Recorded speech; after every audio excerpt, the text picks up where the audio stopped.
Just walk it. You can see this school over there is letting out, and some kids were getting out of school. Graham Windram was fighting against. Assalamualaikum warahmatullahi wabarakatuh. As you are likely aware, currently several states in Malaysia have been hit by the floods, such as Pahang, Kelantan, and Terengganu. Looking at the flood situation that is affecting the states in Malaysia, as a result, their infrastructure and home have been damaged by the flood disaster. So, no further unpredictability, floods can cause major damage to city infrastructure and even deaths. Thus, floods are among the most dangerous of natural disaster. There is one thing to always keep in mind: tragedies caused by floods can be prevented through taking proper precautions. Just a few hours invested into making your home secure and getting fully prepared can set your family up for survival. Don't get knocked down just to get up.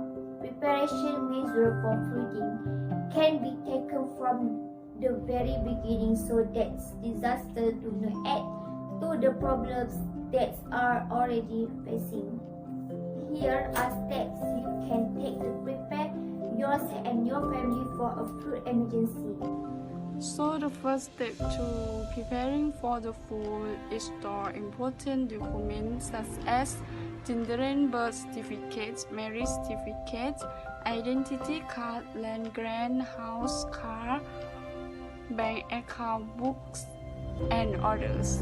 Important document into continue plastic bag or fine in high plants, which are believed to save from water, inundation, or anything else, as easily found or taken if forced to move, and then we process to next step. Prevent flood damage. Hindsight is always 2020 when it comes to any damaging event, with the expression free of rainfall, which of use, of course, come with us its own share of weather. Avoiding Mother Nature risk, or still there are steps you can and should take to help keep flood damage to a minimum. It no escape altogether. Before rain is even in the forecast, defend your home from the potential of water damage by sealing your basement from any in the foundation or around windows. Recultivate items such as furniture, appliances, and person at the rises floor above ground should float off in. The next step is make sure you keep the important numbers such as fire and rescue phone number, your immediate family members, your neighbors, your nearest police station, and as well as the other number that can be used during the emergency. Then the other step is you all need to provide the basic necessities such as milk and disposable diapers for children, medicine, flashlight, suitcase, and suitable clothing such as sweaters, towels, socks, and blankets. Even there are always donations for flood victims, but it is better to be mindful as well as other necessities that may be needed in preparation to move. Next, as we can see about the floods, we can conclude the flood is occurred due to human action, but flood also sometimes occur naturally. Therefore, every individual must take precautions to ensure the safety of life and property. This is because the floods happen unexpectedly from us. So, as a society, we must have to play our respective role in preventing this flood from happening. So as a human, we must be take some responsible and take some action from the flood happening surround us.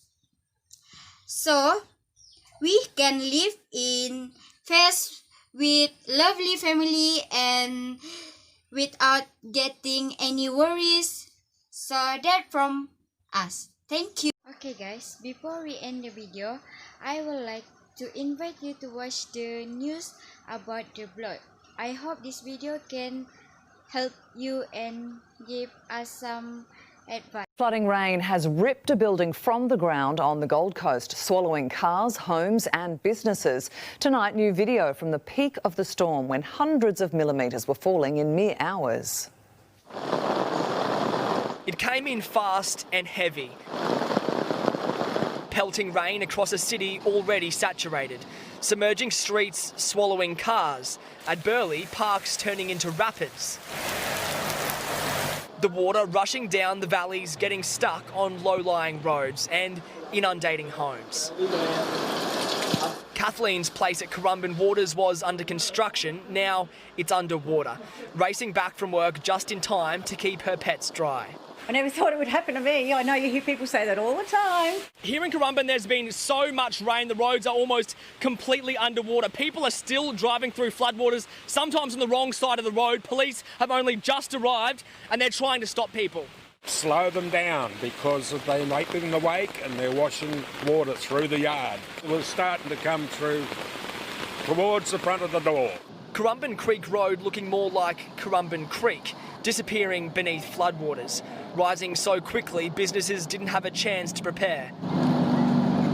A surprise pool party for Sells Auto, putting tools down and cars up. And having a barbecue and beers in their flooded shop. Get an Uber home, if a boat maybe or something. A watch and act issued for Currumbin and Tallabudgera catchments. They were hardest hit. 122 millimetres falling in just 2 hours upstream at Oyster Creek. 177 millimetres between 9 and 2. That's more than what usually falls for the entire month.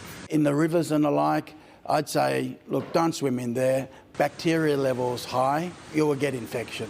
At Mudgeeraba Showgrounds, buildings began floating away. People kayaking in the streets, some swimming across crossings instead of walking. Board riders catching a different kind of wave. Others surfing in creeks. Backyards now joining our beaches in needing a good clean-up. This morning, the very long and very expensive job was only just beginning.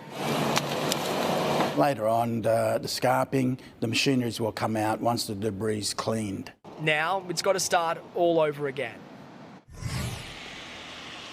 Well, in the last hour or so, the floodwaters here are really starting to recede, at least over the roads. But if you take a look over here, the floodwaters in this paddock are still knee-deep, and that's going to be here for some time. Now, in the space of just a few hours over lunch, SES on the Gold Coast received more than 150 calls for assistance.